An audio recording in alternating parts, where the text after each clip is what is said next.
बाणासुर की पुत्री उषा के साथ हुआ। एक बार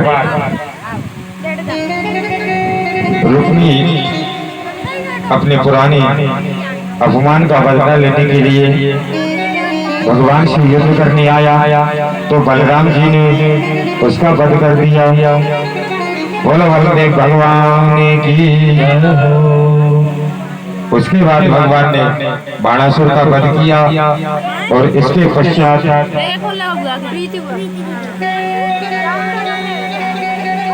सुखदेव जी महाराज कहते हैं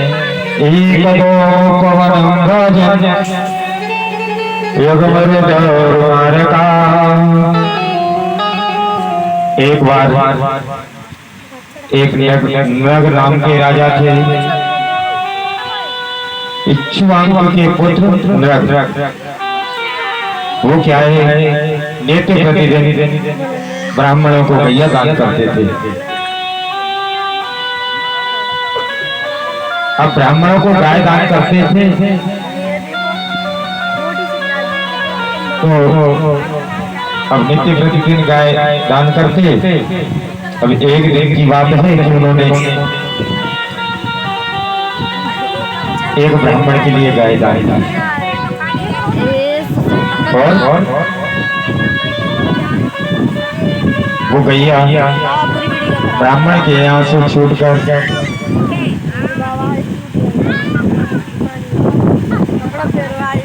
राजा की गौशाला में आ गई और वही गैया राजा नग ने दूसरे ब्राह्मण को दान कर दी।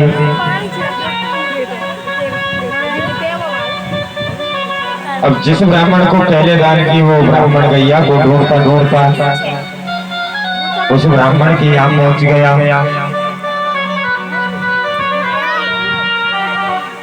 अब ब्राह्मण के यहाँ पहुंचा तो दोनों ब्राह्मणों में वो जो ब्राह्मण पहुंचा उसने कहा कि ये गैया मेरी है, मुझे राजा ने दान में दी। और जिस ब्राह्मण को बाद में राजा नग ने गैया दान दी थी वो कहने लगा कि मुझे तो अभी कल ही दान दी है राजा ने। अब तो दोनों झगड़ने लगे। अब झगड़ते झगड़ते राजा नग के पास पहुंचे। राजा नग से कहा कि महाराज जिस ब्राह्मण को पहले दान दी उस ब्राह्मण ने कहा महाराज आपने ये गैया मुझे दान में दी है कि नहीं, सत्य बोलना। महाराज ने गर्दन हिला दी कि हाँ दी है। उसके पश्चात दूसरे ब्राह्मण ने कहा कि महाराज कल ही तो आपने मुझे ये गैया दान दी। राजा ने फिर गर्दन हिला दी कि हाँ गलती मुझसे हो गई। अब क्या करें? अब दोनों ब्राह्मण उसी गैया पर झगड़ने लगे। अब झगड़ने लगे तो अगर राजा कुछ बोल ना सका, राजा कुछ उत्तर न दे सका। अब उत्तर न दे सका तो ब्राह्मणों ने राजा को श्राप दिया कि हे राजा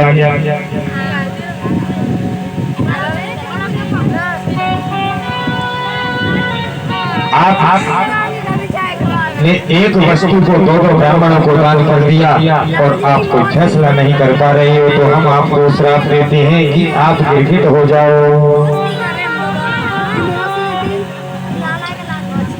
इस प्रकार चेक कर ले।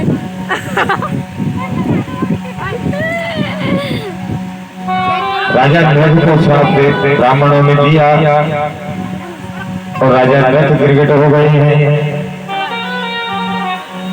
इसके बाद भगवान ने महाराज पौंड्रक का वध किया।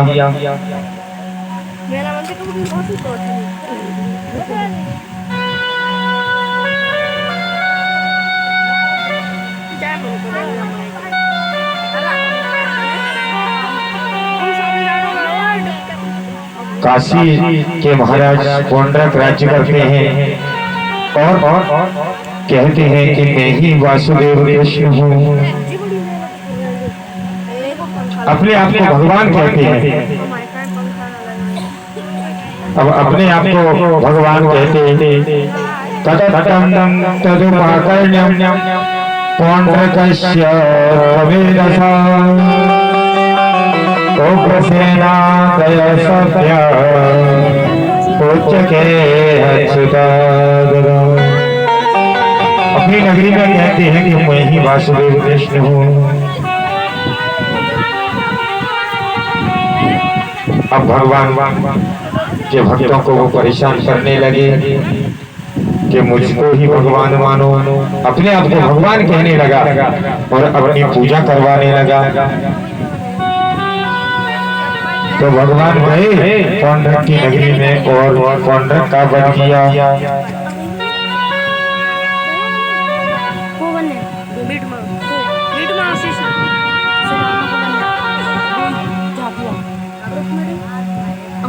अब इसके बाद में एक समय नारद जी महाराज ने सोच मन में विचार किया कि चलो द्वारका नगरी हो जा में द्वारका नगरी में घूमे आते हैं।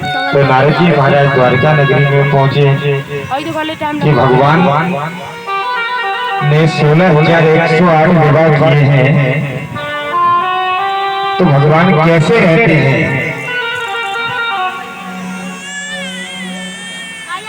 और कैसे अपने परिवार को रखते हैं।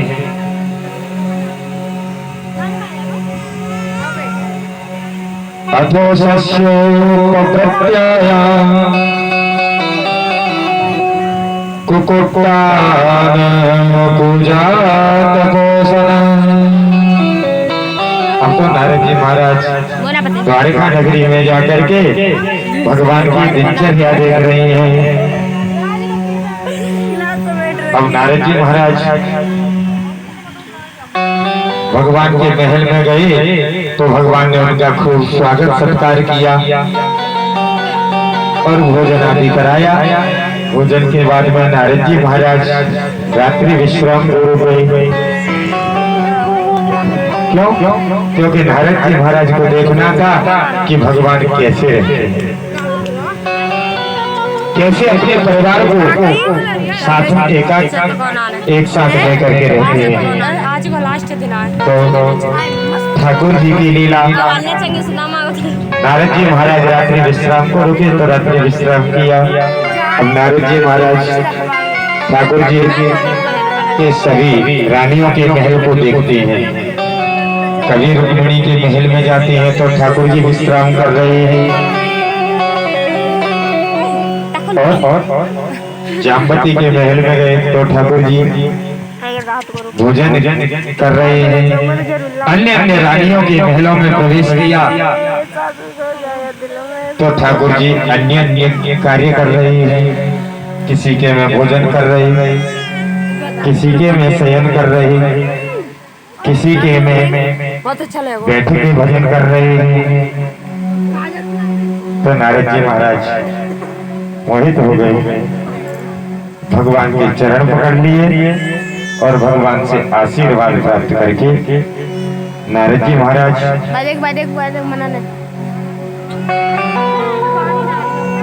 अपने लोग को चले गए। इसके पश्चात महाराज जरासंध के यहाँ पर जरासंध जी के द्वारा जीते हुए राजाओं बंद कैदियों ने भगवान को संदेश भिजवाया कि महाराज आपने सभी दैत्यों का, सभी असुरों का, सभी राक्षसों का संहार किया।